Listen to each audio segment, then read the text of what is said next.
I was sanding the last bit of the chair leg when I heard her voice, Allison's voice, crackling through the old TV in the corner of my workshop. I hadn't thought about her in months, but there she was talking about her glamorous life on some entertainment channel, looking as polished as ever. Same porcelain skin, same perfectly styled blonde hair, the same rehearsed smile. The years hadn't been kind to her, though. You could see it in the way she moved, in the slight tremor in her voice. She was fading, and that fading star was still trying to shine. I wiped the dust off my hands and leaned against the workbench, watching. Not out of love, not even out of nostalgia, just a cold curiosity, like watching a train wreck.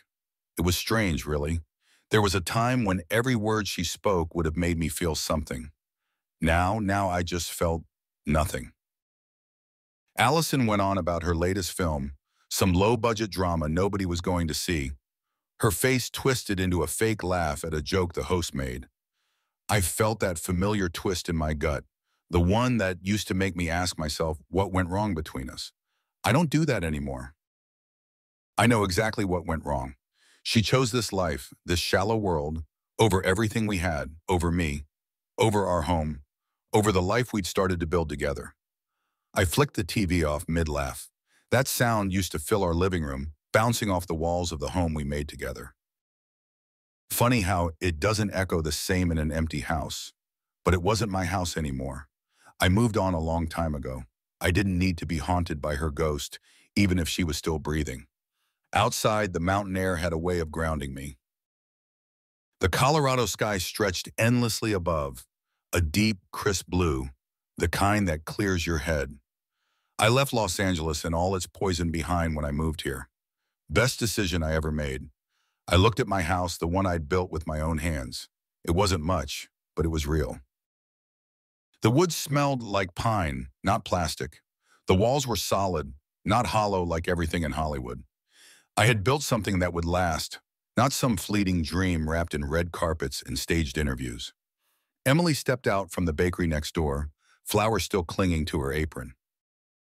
She smiled, the kind of smile that comes from real happiness, not the kind you put on for cameras. She was everything Allison wasn't.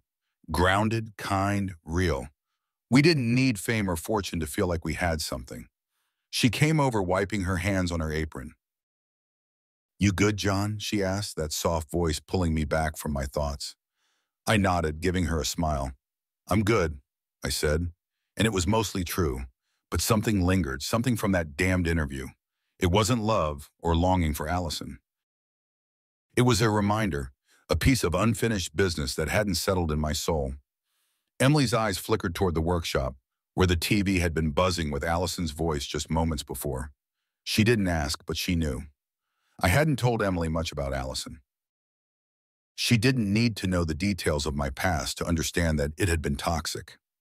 Emily knew about the betrayal, though. The long nights when Allison had been out meeting with producers while I stayed home, waiting like a fool. But Allison didn't haunt me the way she used to. Not anymore. Emily made sure of that. And yet, there was something in the air. Something Allison's reappearance stirred. I could feel it crawling up my spine. I wasn't sure if it was anger or just that old wound itching again. As the day wore on, I found myself thinking about the last time Allison and I had spoken. She'd reached out, wanting to reconnect. It was right after her last big movie flopped. I didn't respond. What was the point? I'd moved on, built something new, but now I was starting to wonder why she kept trying. Later that evening, after Emily had gone to bed, I sat down with my phone. I knew Allison's number was still saved in there somewhere, buried deep. I'd been ignoring her calls, her texts for months. When the first message from her popped up, my thumb hovered over it, hesitation crawling through me. "John, I miss you. I'm sorry for everything. I want to talk. Please." Her words sat on the screen like a loaded gun, waiting for me to pull the trigger. It wasn't the first time she'd tried to get back in touch, but it was the first time her desperation came through so clearly. I didn't respond. Instead, I scrolled back through the other messages she'd sent. They were all the same. Apologies, empty words about missing me, asking if we could talk. Allison had always been good with words. That's how she fooled me in the beginning, made me believe she was someone she wasn't.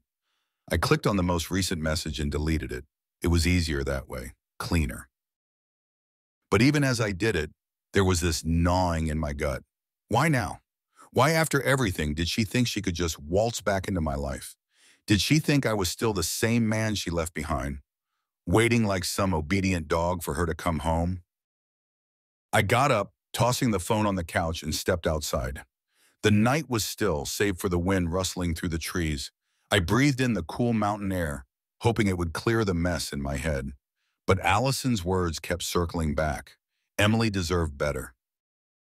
She didn't need me dragging my past into our present, and I sure as hell didn't want to give Allison the satisfaction of knowing she could still get under my skin. But something about it wouldn't let go. I stared up at the stars, remembering how Allison used to make fun of this place, how she called it quaint and backwoods. She never understood why I loved it. I could still hear her laughing about how she would never end up some small-town wife, and she didn't. She became exactly what she wanted, famous, glamorous, and alone. Part of me wanted to forget her all over again, move on like I'd done when I left LA. But another part of me couldn't shake the fact that she was reaching out now after all these years. She had to know I was happy and that I'd found someone new, so why was she still trying? I wasn't going to call her back, but I wasn't going to ignore what was festering either. I'd spent years waiting for her to realize what she had lost, and now that she had, the irony tasted bitter. I pushed away from the porch railing and went back inside. The phone was still there on the couch, blinking with another notification. Not Allison this time, but it didn't matter. I wasn't going to let her control my thoughts anymore. I sat down, the silence of the house pressing in around me, and made a decision. Allison could beg for forgiveness all she wanted, but I was done. Whatever she had to say, it didn't matter. She had chosen her life, and now she would have to live with it. I stood up, grabbed my phone, and deleted her contact for good. But deep down, as I made my way to bed, I knew this wasn't over. Allison wasn't going to give up that easily. And for the first time in years, I was ready for whatever came next. Allison's messages didn't stop. The next morning, I woke up to 2 new texts, both from her. It was the same thing, apologies, vague mentions of how things were different now and how she wanted to talk. I couldn't bring myself to read the details. I scanned the first few lines and deleted them just like the others. But each time I did, it felt like something was tightening around my chest. What was her angle? She had never apologized when it mattered. Back then, when our marriage was crumbling, her apologies were always superficial. Now, years later, she thought a few texts could patch up what she destroyed. Emily noticed me drifting.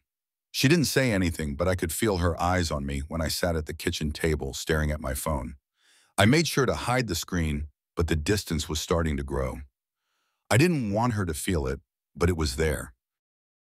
I was losing focus on the life we'd built, all because of Allison's sudden resurgence in my thoughts. The emails started next. They were longer, more desperate. Allison talked about her career, how everything was falling apart. The words empty and lost kept appearing. She was lonely. Her career wasn't what she thought it would be. She admitted she had made mistakes, huge ones, and she missed me. At first I dismissed it. I had moved on. I was with Emily. My life was simpler, quieter, better. But every email, every text chipped away at that solid wall I thought I'd built between my past and my present. I'd find myself thinking about our old life in LA, the excitement I used to feel when her career was just beginning to rise. There had been so much hope then, so much promise. Then the memories of the late nights started coming back. The ones where I sat alone, wondering where she was, why she wasn't home yet. She was working late or meeting with some director, some producer, and I believed her like a fool. I trusted that we were still a team, that we were building something together. It wasn't until much later that the doubts began to creep in. The first time I had suspected anything, I pushed it down. I didn't want to be that guy, the jealous, insecure husband who couldn't handle his wife's success. But there had been signs, hadn't there? The phone calls she would take in the other room, the way she avoided eye contact whenever I asked about her day. I'd ignored them, blinded by the hope that we were still solid. But now, as I stared at my phone, those old feelings started to resurface. What if she had been lying to me from the start? What if her entire career had been built on more than just hard work? I shook my head, trying to push the thoughts away. It didn't matter anymore. I had Emily. I had a new life. I wasn't going to dig up the past. Then I found the letter. It was in a folder on my laptop, buried deep in the documents I hadn't opened in years. I wasn't even looking for it. I was clearing out old files, doing some digital cleaning, trying to occupy my mind with anything but Allison. When I opened it, I froze.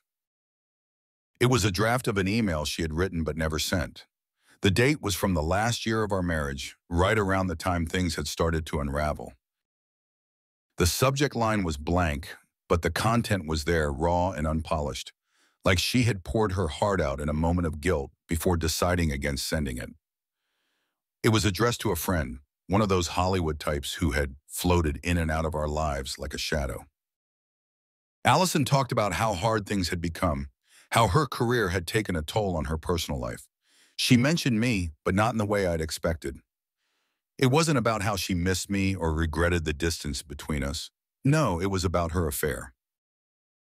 Her words were there in black and white, staring back at me like a slap across the face. I didn't mean for it to happen, but after that first night with him, I realized I wanted more than just John's support. I wanted the life I dreamed of, the life he couldn't give me. My hands were trembling as I read on. She didn't name the man, but it didn't take a genius to figure out who it was. One of the producers she had been so close to during that time.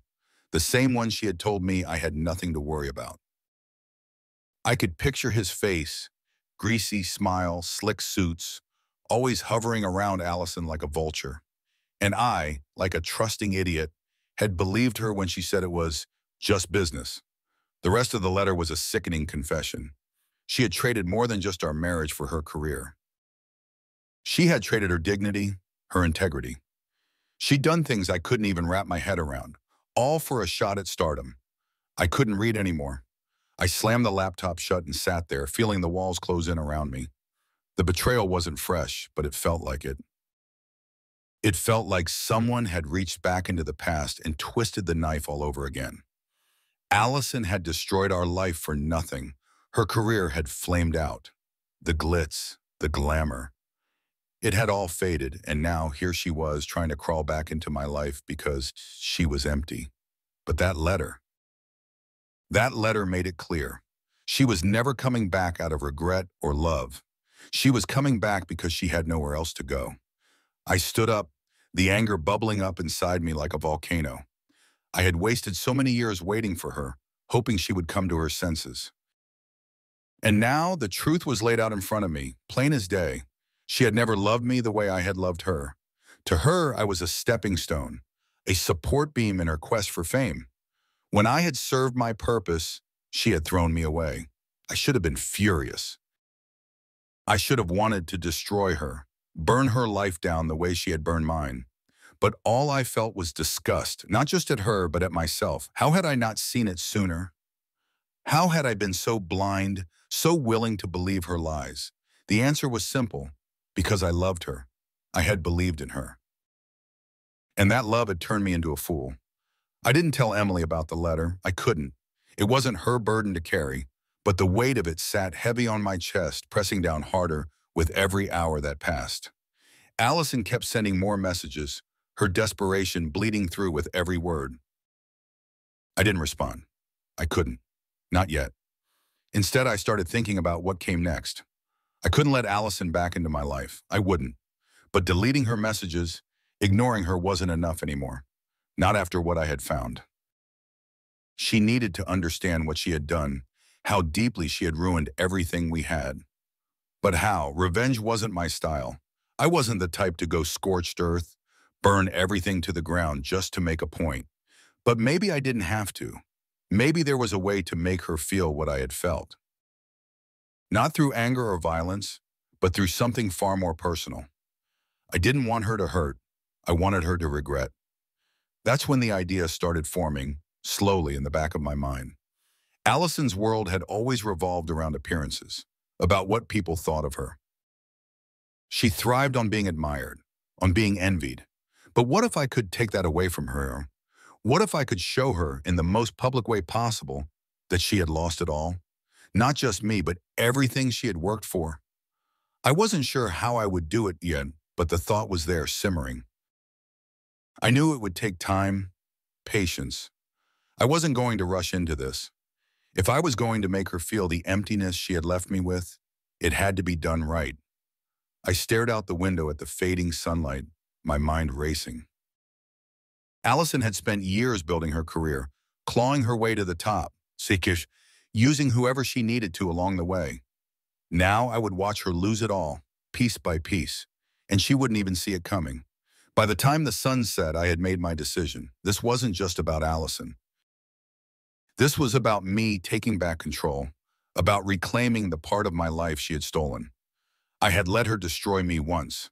I wouldn't let her do it again. This time, I was in control. The idea simmered in my mind for days.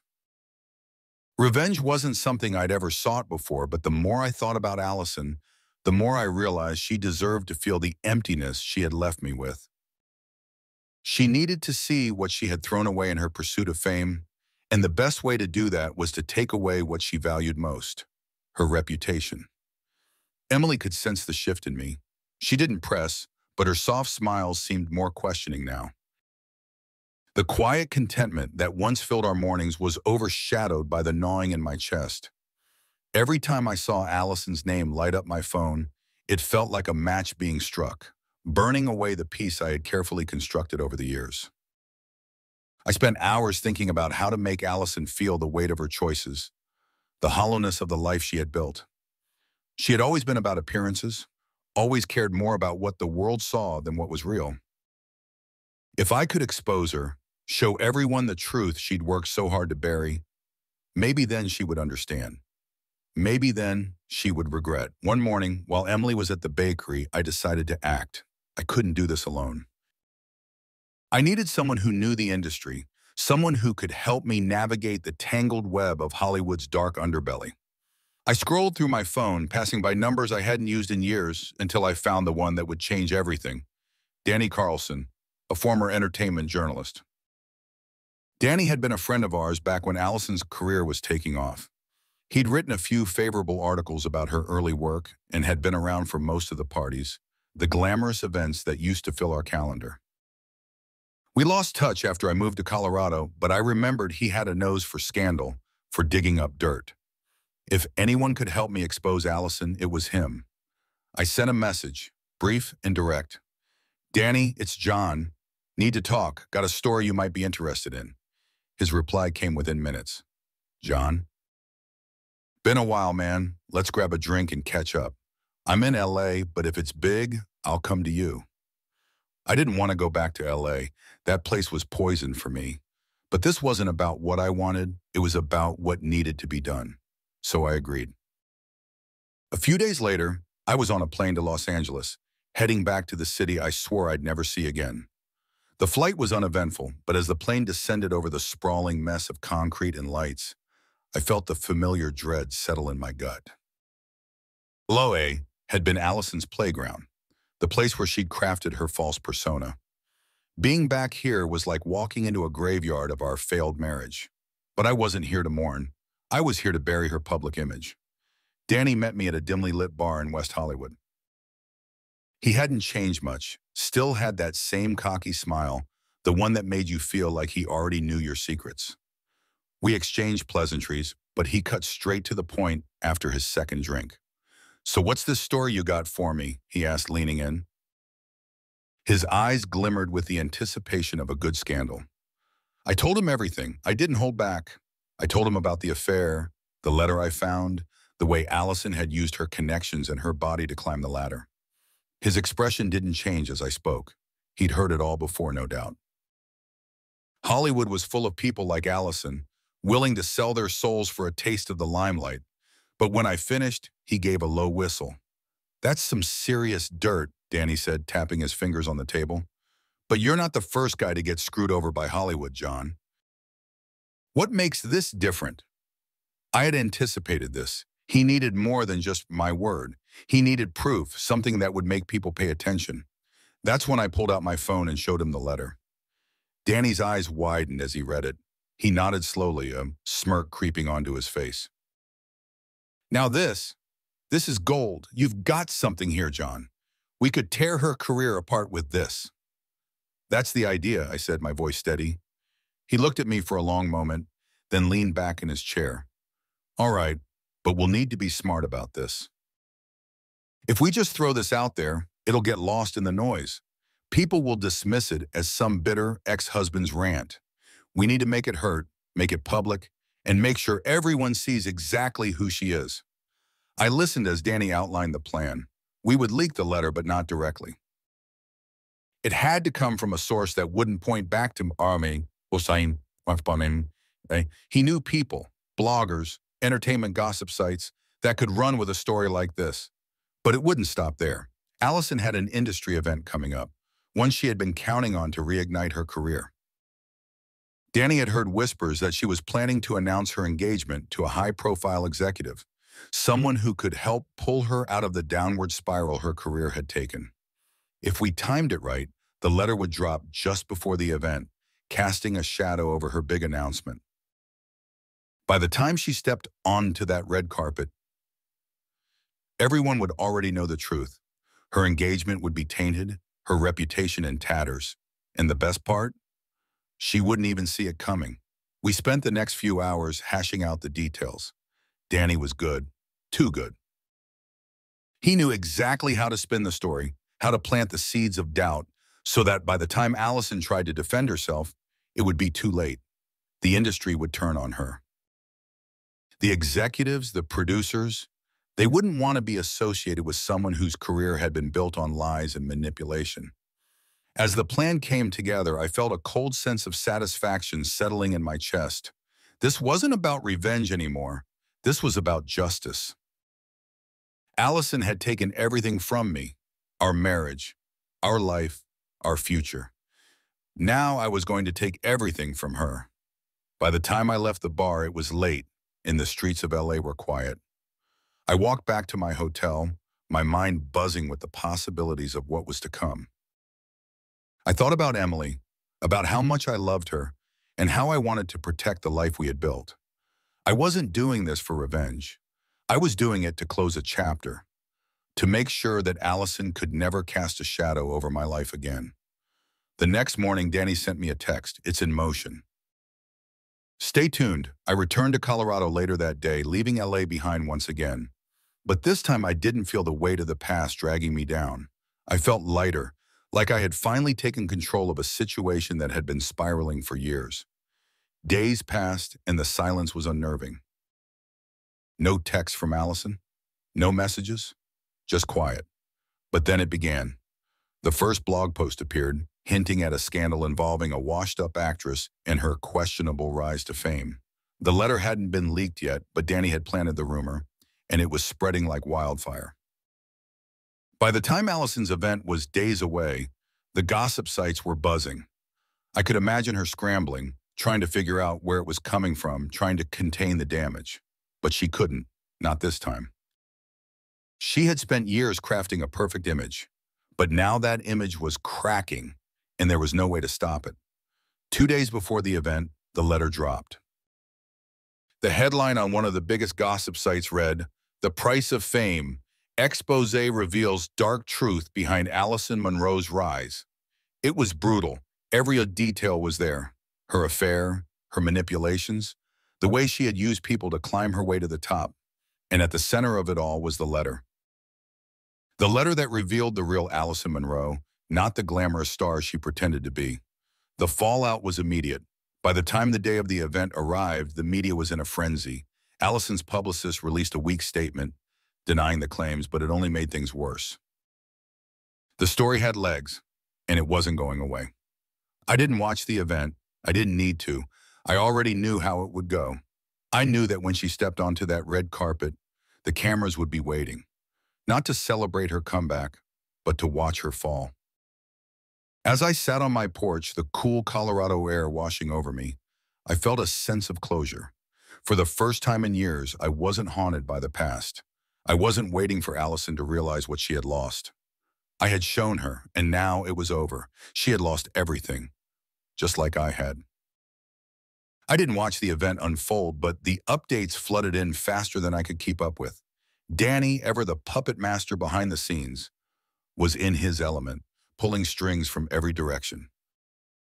He sent me links to articles, short clips of Allison's red carpet entrance, and snippets of gossip spreading through social media. Allison Monroe wasn't just making a comeback, she was being publicly dissected, her carefully curated persona laid bare for the world to see. She stepped onto that red carpet with all the confidence I remembered.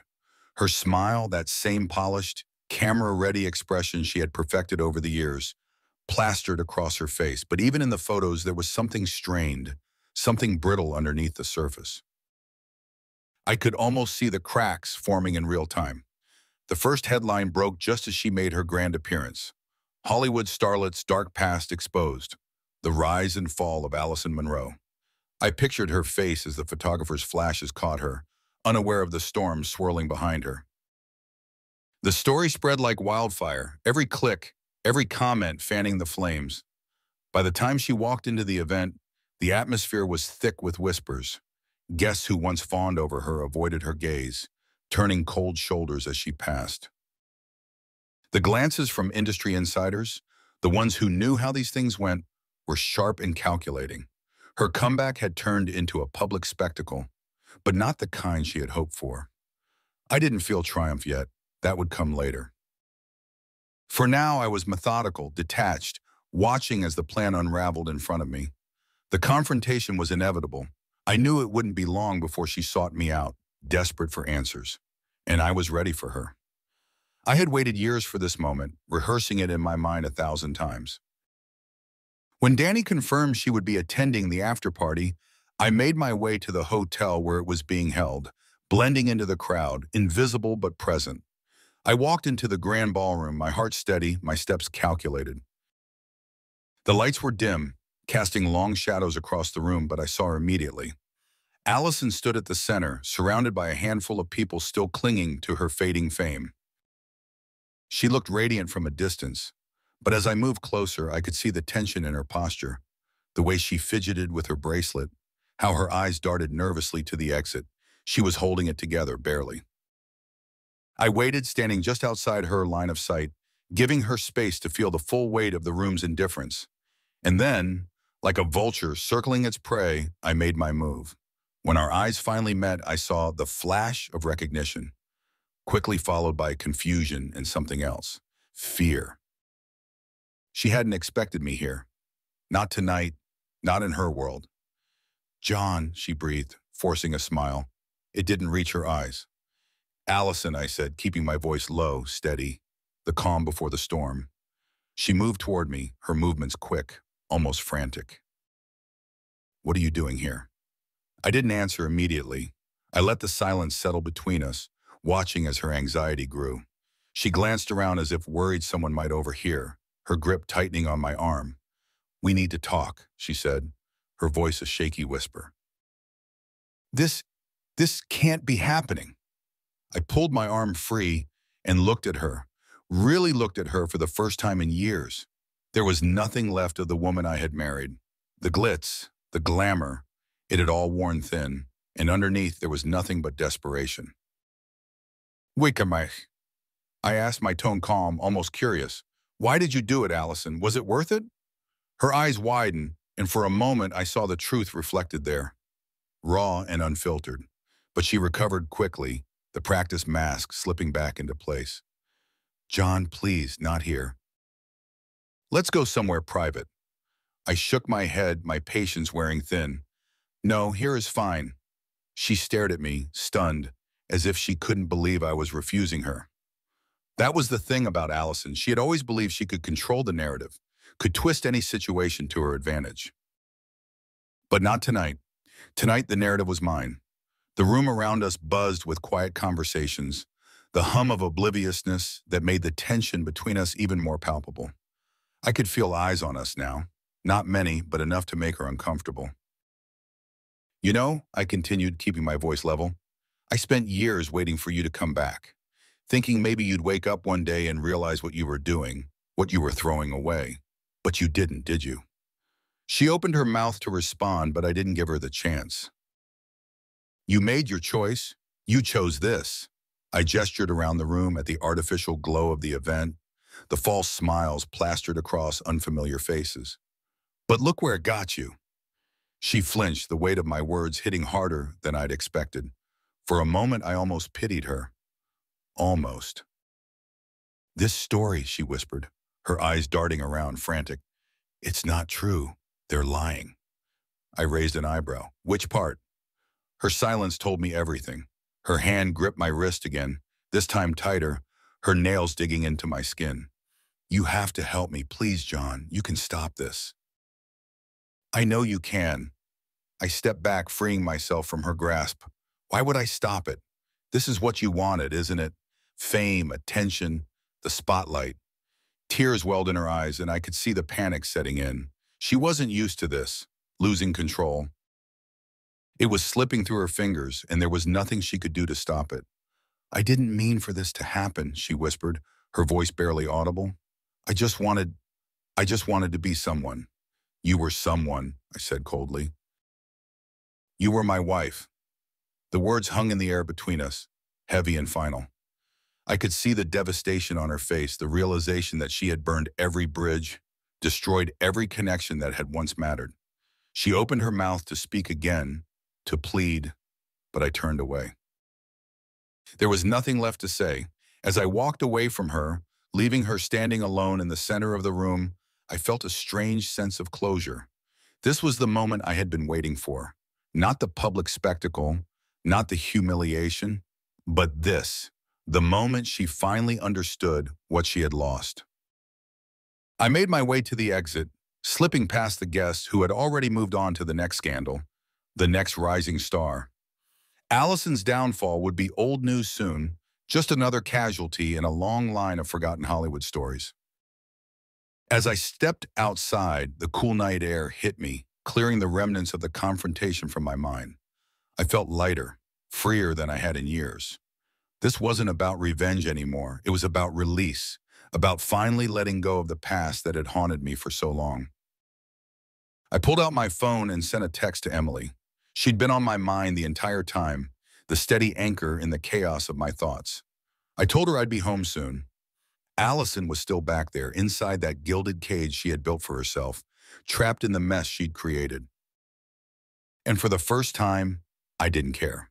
As I walked down the quiet street, the lights of Hollywood fading behind me, I knew I had finally closed that chapter of my life. I had shown her exactly what she had lost, and now I was ready to move on. There was no need for victory laps, no need for gloating.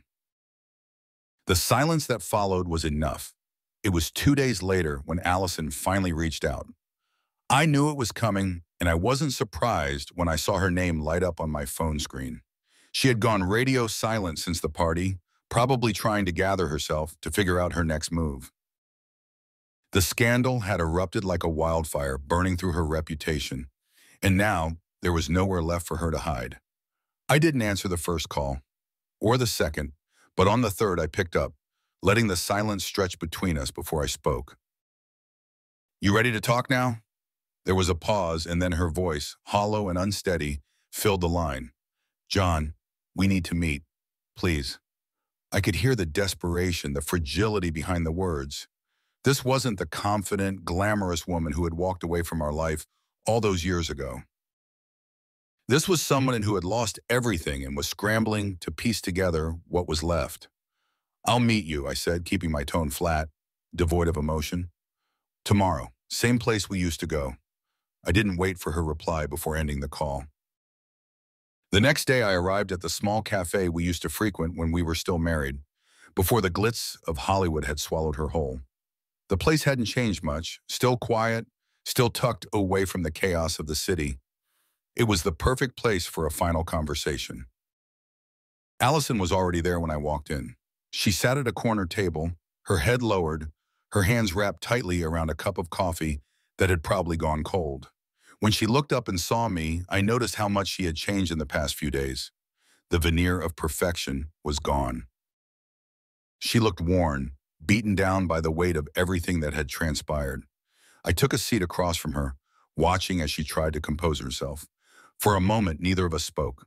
The tension between us was thick, the kind of tension that years of betrayal and bitterness could create. "John," she started, her voice trembling, I never thought it would come to this." I didn't respond, letting her flounder in her own guilt. "You have to believe me," she continued, her eyes searching mine for some hint of the man I used to be. "I didn't mean to hurt you." I didn't know how else to... I cut her off, my voice sharp. "You didn't mean to hurt me? You didn't know? That's your excuse?" She flinched at the coldness in my tone, but I didn't care. This wasn't about sparing her feelings anymore. This was about closure. My closure. "I loved you," I said, leaning forward, my eyes locking onto hers. "I gave you everything, and you threw it all away for what? Fame? A career that's crumbling faster than you can keep up with?" Her lip trembled, but she held back the tears that were threatening to fall. "John, please, just listen. I know I made mistakes. I know I was selfish, but you don't understand." "I understand perfectly," I interrupted again, leaning back in my chair. "You wanted the world, and you were willing to sacrifice everything to get it. But guess what, Allison? The world doesn't care about you." "Not anymore." She lowered her gaze, her hands trembling around the cup. For the first time, I saw her truly break. The cracks that had formed over the years finally gave way, and the facade she had worked so hard to maintain shattered in front of me. "You have to forgive me," she whispered, her voice barely audible. I can't lose everything." I stared at her, the woman who had once been my world, now reduced to a shell of herself. The part of me that had loved her, that had waited for her to come back, was long gone. Now all that remained was the cold, hard truth. "I don't owe you forgiveness," I said, my words final. "I waited for you, Allison. I waited for years, hoping you'd realize what you had, but you didn't. And now it's too late." Her eyes widened, and for a moment I saw the flicker of panic, the realization that she had truly lost me. "I didn't mean to," she began, but I raised a hand, stopping her. "No more excuses," I said, standing up. "You made your choices. You have to live with them now." I could see the tears welling up in her eyes, but I didn't care. She was finally feeling the weight of her actions, the emptiness of the life she had chosen, and I wasn't going to stick around to watch her wallow in it. "I've moved on," I said, my voice steady. "I'm with Emily now. We're happy. We have a life, something real, something you'll never understand." Her face crumpled at that, the mention of Emily twisting the knife deeper. She had always been so sure that I would wait for her, that I would be there when she decided to come back. But now she was realizing that I had moved on without her. "John, please," she whispered, her voice breaking. "Don't do this. Don't leave me like this." But I was already done with her, done with the lie, the betrayal, the years of waiting for something that would never happen. "You left me a long time ago, Allison," I said, turning my back on her. "Now I'm just returning the favor." And with that, I walked out of the cafe, leaving her behind. The day after our final conversation, I received an email from Danny. He had been keeping tabs on the fallout from the scandal, watching as Allison's world continued to crumble. Her engagement to the high-profile executive had fallen through. No one wanted to be associated with the mess she had become. Her name had become toxic, a liability in the industry she had sacrificed everything for. Danny's email was brief, but the satisfaction was clear in his words. "She's finished." I closed the email, feeling a strange sense of closure settle over me. This wasn't about winning. It wasn't even about revenge anymore. It was about finally letting go of the weight I had been carrying for years. For so long, Allison had been the shadow hanging over my life, the ghost of a marriage that had died long before I was willing to admit it. But now that shadow was gone. She was gone. As I sat on the porch of my house in Colorado, the cool mountain air washing over me, I thought about Emily, about the life we had built together. It was simple, quiet, and real. Everything Allison's world had never been. I pulled out my phone and sent a text to Emily, telling her I'd be home soon. She replied almost immediately, her words filled with warmth and love, the kind of love I had waited so long to find. As I stared out at the mountains, I realized that for the first time in years I felt free, free from the past, free from the betrayal, free from the bitterness that had consumed me for so long. Allison was still out there somewhere, trapped in the mess she had created. But I didn't care. She was irrelevant now, a distant memory of a life I had left behind. I had won, but not in the way I had expected. This wasn't about revenge or watching her fall. This was about me, about finding peace, about moving on, about finally being free from the past that had haunted me for so long. And as the sun dipped behind the mountains, casting long shadows over the landscape, I knew one thing for sure. I was never going back. The weeks after my final meeting with Allison passed in a blur of calm. For the first time in years, I wasn't consumed by thoughts of her or the years of betrayal or the revenge that had once occupied every corner of my mind. It felt like I'd been carrying a weight for so long that I'd forgotten what it was like to live without it. Emily and I settled into a routine that felt effortless. Every morning I would wake to the smell of fresh bread or pastries wafting through the house. The simple life we'd built together, so far removed from the chaos of Hollywood, felt like a sanctuary. It was more than I could have ever hoped for back when I was trapped in that toxic cycle of hope and heartbreak with Allison. I would sit on the porch sometimes, overlooking the mountains, reflecting on everything that had happened. It felt distant now, like something that had happened to someone else. Allison's public downfall had been swift and brutal. The tabloids had picked her apart mercilessly. The same industry she had sacrificed everything for had chewed her up and spit her out without a second thought. And me? I didn't feel sorry for her. Not anymore. What she was going through now was the inevitable consequence of the choices she'd made, and I had no part in it anymore.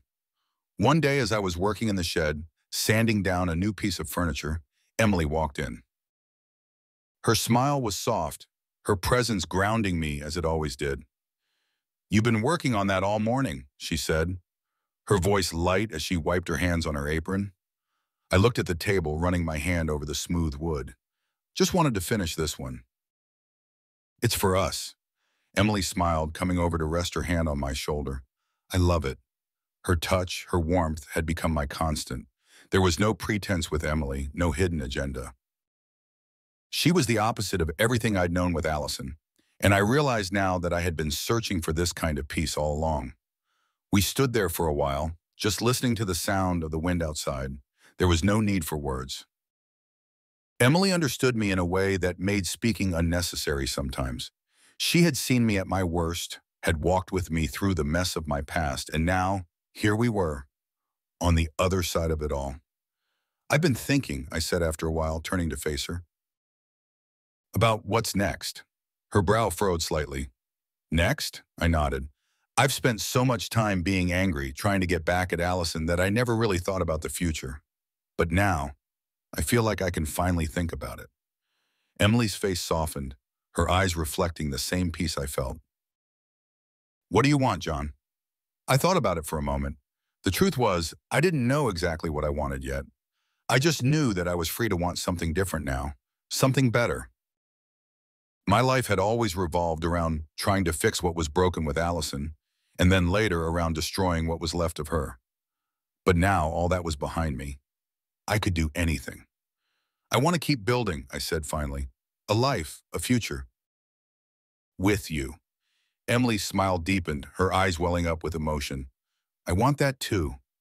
There was no grand gesture, no dramatic declaration, just a quiet understanding between us that this was it. This was what life was supposed to feel like. I didn't need to chase anything anymore. I had found everything I'd ever wanted right here, in this simple life with Emily. Later that night after dinner, I sat outside again, looking up at the stars. The air was crisp, the sky clear, and for the first time in years, my mind wasn't racing with plans or regrets. I wasn't thinking about what Allison was doing or what the latest headlines about her said. I wasn't plotting or scheming. I was just content. I pulled out my phone, scrolling through old messages that I had never deleted. Some were from Allison, desperate attempts to reach me in the days after the scandal broke. Others were from Danny, updating me on how far the fallout had spread. I hadn't responded to any of them. I didn't need to. That chapter of my life was closed. Just as I was about to put the phone down, a new message popped up from Danny. Thought you'd want to know. Allison sold the house in LA. She's leaving the city for good. Looks like she's finally given up. I stared at the message for a moment, letting it sink in. Allison was gone. She had been holding on, clinging to the remnants of her old life, hoping for a comeback that would never happen. But now it was really over. I typed a quick response. Thanks for the update, Danny. I hope she finds peace. It was strange feeling that sense of finality, knowing that Allison was truly gone from my life. There was no more bitterness, no more need for revenge. She was just a part of my past now, someone I had once loved but no longer recognized. As I slipped my phone into my pocket, Emily stepped outside, wrapping her arms around me from behind. Everything okay? She asked, resting her chin on my shoulder. Yeah, I said, covering her hands with mine. Everything's okay. We stood there together, looking out at the mountains, the quiet settling around us like a blanket. I knew there would be more challenges ahead, but for the first time in a long time, I wasn't afraid of what the future held. I had built something real, something lasting, and I wasn't going to let anything take that away from me. The days of chasing ghosts were over. I had found my peace, and nothing, not Allison, not the past, could take that from me. As we watched the stars fade into the night sky, I thought about how far I had come, about the journey that had brought me here. Revenge had been my fuel for so long, but now it felt like such a small, distant thing. It had served its purpose, sure, but it hadn't defined me. What defined me was the life I was building now, the love I had found, and the peace I had fought so hard to claim. I turned to Emily, pulling her closer. I'm glad I found you, I whispered. She smiled, leaning into me. Me too. And as we stood there, bathed in the quiet of the night, I knew that this was all I needed. No more ghosts, no more revenge. Just the future, wide open, waiting for us to step into it together. For the first time in years, I felt free, truly free. And it was the most powerful feeling in the world. In the distance, the last remnants of the life I had left behind faded into nothing. And I knew without a doubt that I was never looking back.